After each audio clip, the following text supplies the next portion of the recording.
Chers élèves, bienvenue sur la chaîne YouTube Ibrahima Ngom Attitude. N'oubliez pas de vous abonner à la chaîne pour plus de contenu. Je suis Monsieur Ngom, je suis votre coach. La dernière fois, nous avons fait une vidéo dans laquelle nous avons corrigé l'épreuve du baccalauréat 2024 anglais LV1 du premier tour. Et comme nous ne voulions pas que la vidéo soit longue, nous avions seulement corrigé la première partie. Et la deuxième partie aujourd'hui sera réservée à Linguistic Competence. Good to know. Mais avant qu'on commence la correction, il est bon de savoir qu'il y a des leçons qui vont intervenir dans cette activité.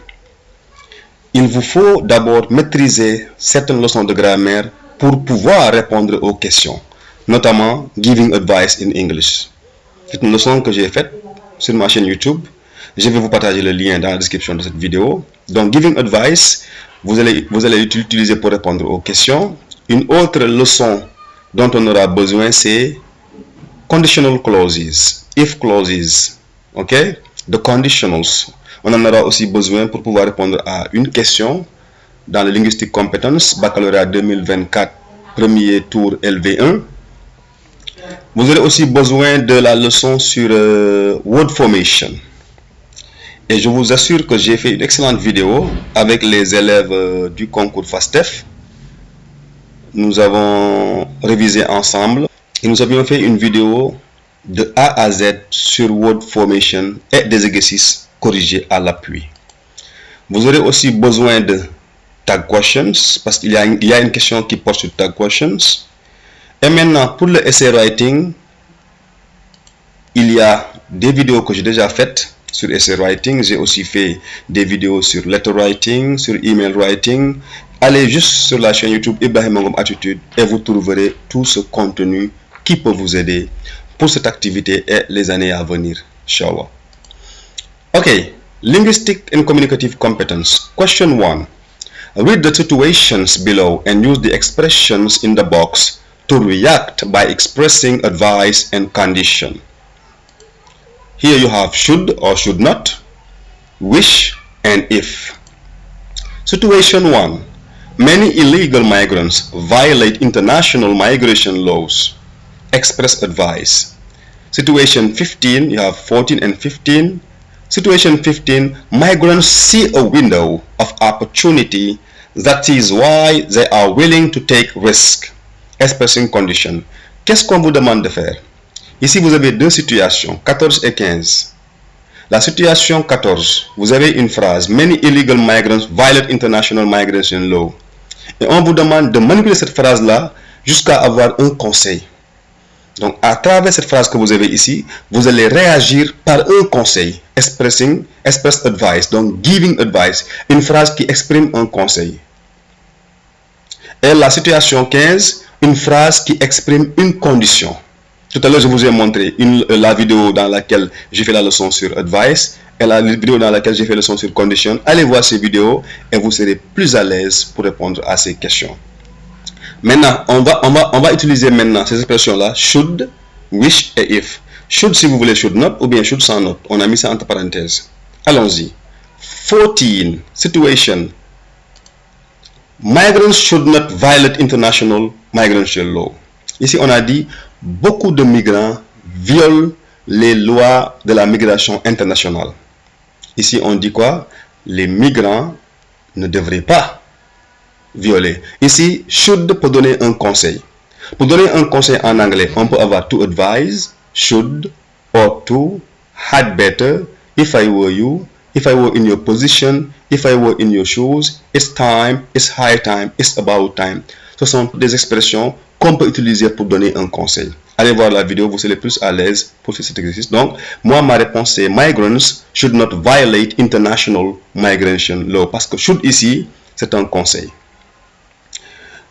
15. Migrants see a window of opportunity. That is why they are willing to take risks. Donc, les migrants ont vu une fenêtre d'opportunité. C'est pourquoi ils ont pris des risques. Mais s'ils n'avaient pas vu, ils ne prendraient pas. S'ils n'avaient pas vu, ici c'est l'irréel du présent. Une situation du présent qui est réel et on va imaginer le contraire. On appelle ça l'irréel du présent. C'est le conditionnel de. Et tout le monde sait que le conditionnel de, c'est le prétérit et le simple conditional. Maintenant, il y en a qui ne seront pas d'accord, mais c'est ça. So, if migrants did not see a window of opportunity, they would not be willing to take risk. Aujourd'hui, les migrants ont vu une fenêtre d'opportunité et ils ont pris des risques. Mais s'ils n'avaient pas vu cette fenêtre d'opportunité, ils n'auraient pas pris de risque. If migrants did not see a window of opportunity, they would not be willing to take risks. Activity 2. G. Complete this passage with appropriate words derived from the ones in brackets. So you have activity G, and here they ask you to find a word derived from legal, require, angry, relative to complete, to fill in the gaps. C'est à vous de trouver le mot qui vient de légal, de la même famille que légal, de la même racine que légal, qui doit être ici. Numéro 16. Même chose 17, require, angry, relative. Maintenant, nous allons voir quels sont les mots qui sont de la même famille que legal. What are the words that have the same roots as legal? Words derived from legal through different forms and processes. Example, legal, in legal manners, it is an adverb. Legally, illegal, illegally, also adverb. Legality, a noun. Legality, illegality, okay, a noun. Legalize, it is a verb. Legalization, it is a noun. Legislative, okay. Legislature. Voici des mots dérivés du mot légal. Maintenant, quel est le mot parmi ces exemples-là qu'on doit utiliser pour compléter la phrase? Il y avait aussi 10, legislature. So, here are the words: legally, illegal, illegally, legality, illegality, legalize, legalization, legislative, legislature, legislator. Ici, qu'est-ce qu'on a dit? It is important to keep in mind that most of the would-be migrants' initiatives to leave their countries sometimes by illegal means. Des moyens illégaux. Illegal means. Okay? Number 17. They do not hesitate to sell their property to cover the amount. The amount required. Quels sont les mots dérivés de require? What are the words derived from require? So, words derived from the word require are requirement, requirement, required, requiring, requires, si c'est le présent, requisite or prerequisite, requisition, ok? Ces mots sont là: requirement, required, requiring, requires, requisite, requisition. They do not hesitate to sell their property to cover the amount required. The amount required. Okay? It is the past participle. Number 18. Some US neighboring countries' efforts to contain migrants have often caused a lot of, beaucoup de, qu'est-ce qui viendra ici? Words derived from angry. Angry.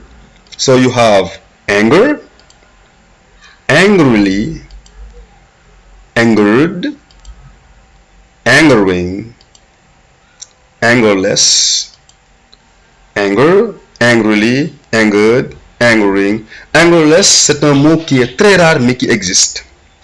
Ok? Très rare. Without anger, c'est très rare mais ça existe. Qu'est-ce qu'on va choisir ici? Oui, a lot of anger. Beaucoup de colère. Anger. De mécontentement. So, anger. Number 19. Opportunities for work and housings are relative. Les mots de la même famille que relative. You have relatively, adverb. Relativity, noun. Relation, noun. relationship also abstract noun, related, and sometimes relatable. So relatively, relativity, relation, relationship, related, relatable. Quel est le mot qui ira ici? On va lire d'abord. Some US neighboring countries' efforts to contain migrants have often caused a lot of anger. Opportunities for work and housing are relatively limited, l'adverbe, relativement limité. So, relatively limited here. So, relatively is a good answer. What do you have here? Illegal, number 16, number 17, required, number 18, anger, and number 19, relatively. Pour ceux qui n'ont pas compris le processus, allez voir la vidéo que j'ai faite sur word formation et vous comprendrez mieux. You will understand better. The last one. Complete this conversation on migration meaningfully. It is between a mother and her son. Vous avez un dialogue entre une maman et son fils. Mother, I have recently heard from your wealthy cousin who to America a few months ago. Rich? How come? If my memory serves me right, he has not spent a long time there. And you have a question. Sure, he told me that it's easy to get a good job. If you're interested at all, I'm ready to provide for you abroad. No way. I prefer to earn a living here since I can't live far from you. I know how you feel about me, but remember that you can take better care of us if you and you complete. Voici un dialogue entre une maman et son fils. Une maman qui souhaite que son fils aille à l'extérieur et le fils aussi préfère rester au Sénégal pour pouvoir être près de sa maman. Voici une traduction française pour mieux comprendre le dialogue. La mère dit à son fils, j'ai récemment eu des nouvelles de ton cousin riche qui en Amérique, qui quoi? Qui est parti, qui a voyagé, qui a émigré, voilà, qui s'est rendu. Ok? C'est à vous de voir le mot qu'il faut. En Amérique, il y a quelques mois. Et le fils répond, riche? Comment ça?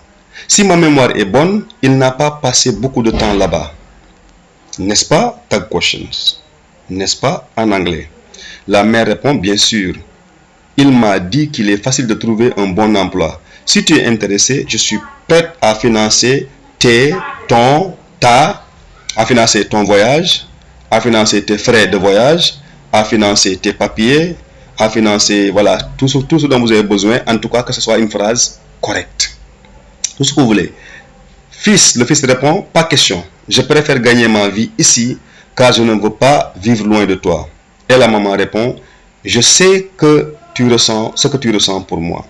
Mais souviens-toi que tu peux mieux nous prendre en charge si tu réussis en Europe, si vous voulez, si tu gagnes de l'argent, si tu as un bon boulot là-bas, si tu réussis là-bas, si tu parviens à aller en Amérique. Et là, vous êtes libre. L'essentiel est que le dialogue soit grammaticalement correct et ait un sens. You have to write a grammatically and meaningful correct dialogue and sentences. So let's go. On va essayer ça en anglais. I have recently heard from your wealthy cousin who moved. Moi, j'ai choisi moved. Vous pourrez choisir went, traveled, migrated, emigrated. Tan sa bu la neex. You can take whichever you want, but remember, it must be grammatically correct and meaningful. Correct et un sens. I have recently heard from your wealthy cousin who moved, who went, who traveled, who migrated, who emigrated to America a few months ago. C'est correct. Rich, how come? Comment? If my memory serves me right, he has not spent a long time there. Ici, sur la copie du baccalauréat, il n'y avait pas de point d'interrogation, mais c'est après que les gens ont appelé de l'office du bac pour dire que, attention, on a sauté le point d'interrogation, donc c'est tag question. Tag question, qu'est-ce qu'on va dire? He has not spent, hasn't he? He has not spent, has he? I'm sorry. He has not spent, has he? tag question. Et j'ai fait aussi une vidéo sur tag question en entier pour vous expliquer comment ça se passe. Master sure, he told me that it is easy to get a good job. If you are interested at all, I am ready to provide for your trip. Je suis prêt à financer ton voyage, your travel expenses, your ticket, your journey abroad. Tout ce que vous voulez que ça soit correct et ait un sens. No way, pas du tout. I prefer to earn a living here since I can't live far from you. And Master answers, I know how you feel about me, but remember that you can take better care of us if you find success, if you succeed, if you are rich, if you get rich, if you find a good job abroad. Tout ce que vous voulez. Que ça soit grammaticalement correct et que ça ait un sens. Donc voici la réponse que j'ai donnée. Vous aussi, vous avez votre propre réponse. So, thank you very much for watching. Goodbye. And please subscribe to my channel. La prochaine fois, nous allons corriger l'épreuve LV2 2024 du premier groupe, Inch'Allah.